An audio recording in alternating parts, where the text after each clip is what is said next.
ಯಾರಾದ್ರೂ ಹಂಗೆ ಹೇಳ್ಕೊತವ್ರಿ. ಚೌಕದ ಪಾರ್ಶ್ವ ವಿಸ್ತೀರ್ಣ 4a ಸ್ಕ್ವೇರ್. ಚೌಕದ ಪೂರ್ಣ ವಿಸ್ತೀರ್ಣ 6a ಸ್ಕ್ವೇರ್. ಚೌಕದ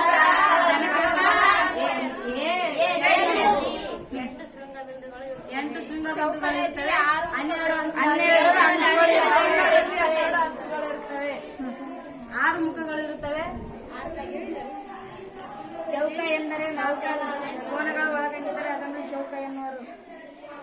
ಚೌಕವು ಸರ್ವವಾಗಿರುತ್ತವೆ.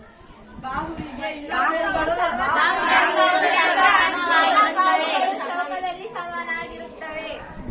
ಚೌಕದ ವಿಸ್ತೀರ್ಣ ಬಾಹು ಇಂಟು ಬಾಹು = a ಸ್ಕ್ವೇರ್. ಮುಗೀತು.